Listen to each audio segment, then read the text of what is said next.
I'm Kyle North, and you're watching Legal News Tonight. We have breaking news today coming out of a local court. A court date has been set from the Smithers versus McDonald's case, where the family of four is suing McDonald's for their weight gain due to the unhealthy meals that it offers. After becoming regular customers, the family are claiming to have gained an average of 25 kilograms each over the last 6 months. Richard Robertson standing by live. In this spring season, Canadian students have started a nationwide riot where they seek to lower student tuition due to major debt caused after graduation. Students are requesting to speak to the government in order to get their loans lowered. Amy Whitehouse, right here. And our top story tonight. In tomorrow's court case, a business deal gone wrong between Miss Nikki Thomas and Mr. Mervin Johnson. The irony of where a plumbing business possibly has gone down the drain. Good evening, and it is great to be here with you on this March evening, and it is an honor to be your anchor tonight. We begin tonight with a developing story between Nikki versus Mervin, a plumbing business that got clogged. This court case has sprouted up many different claims, but we've brought it home to receive first-hand information from the two parties and their lawyers. With Rachel Summertime on standby in South Edmonton, getting exclusive information from the two clients. Let's hear what the lawyers are claiming and defending. Over to you, Rachel.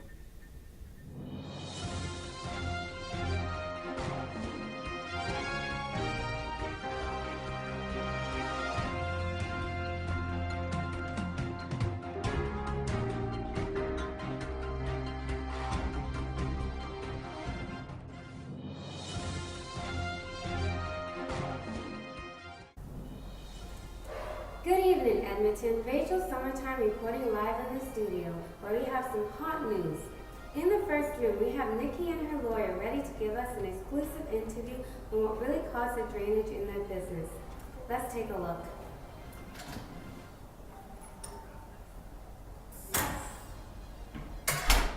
So based on these facts, I will begin by arguing for the unpaid expenses Mervin is suing for. He states that there's a total of $500 in retainer owed to him, as well as $345 in work-related expenses. The case can be dismissed based on the principle of accord and satisfaction. So this doctrine requires an agreement, and this agreement is to discharge the existing obligation, and the satisfaction would be the new consideration required to support this. These principles have been met since Mervin and Nikki both agreed to discharge their existing obligation of the $845 owed by Nikki. Yes, because I gave him my car in exchange for the money. Which was the accord. In the exchange of the 1998 Volkswagen Bug, this would be the new satisfaction because the car is worth more than the $845. Yeah, it better be. Therefore, this case has no further merit due to the expenses being paid by Nikki, and Mervin has no claim on my client. I always knew that Mervin was a snake.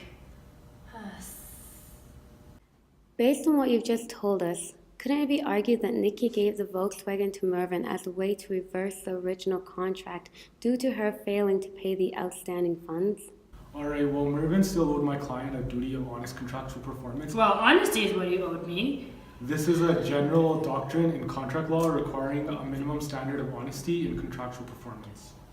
So Mervin breached the contract. Did more than breaching the contract, took away my customers, my money. So that was created between him and Nikki for the sale of Plug Plumbing by not acting in the best interest of Nikki, who he sold the business to. So he opened up another business the next day and proceeded to operate under that business, and he was collecting all of the profit made under his new business, Unplug Plumbing. Mervin's breach is evident since he signed an employment contract with Plug Plumbing and wished under his own request to stay as an employee of Plug Plumbing.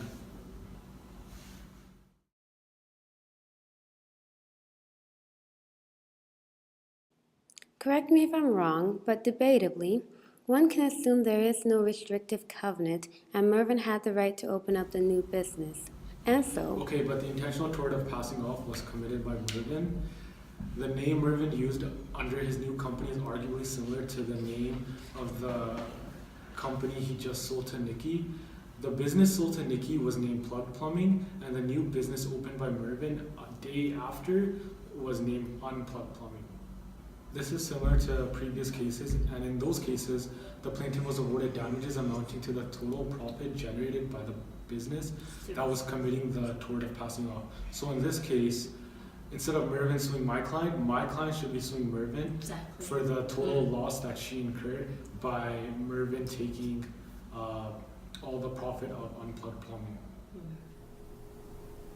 Rachel Summertime's reporting here. Having heard Nikki and her lawyer's argument, we've come to the second studio to hear what Mervin and his lawyer have to say. Come along.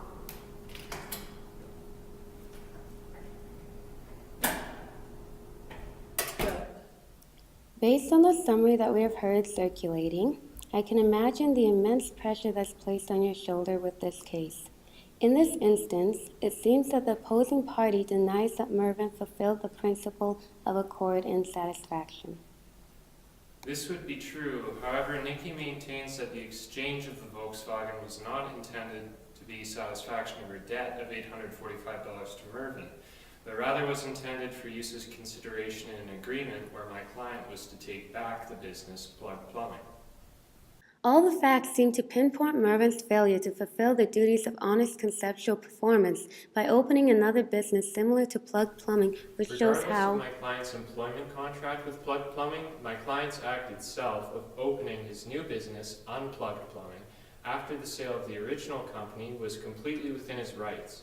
This is because there was simply no restrictive covenant present in the original contract of the sale of Plug Plumbing. Marvin, if I can politely ask, what were you thinking of opening another business just after signing one off? After signing the contract, I honestly didn't think that opening Unplugged Plumbing would have anything to do with her. I tried to My apologies, but my client will not answer any further questions. Well, you just got first-hand information about this case. Thank you for joining me tonight. Rachel Summertime reporting. Over to you, Kyle. Thank you to Mrs. Summertime for that exclusive interview. And thank you for joining us here tonight on Legal News. I'm Kyle North, and you stay classy, Edmonton.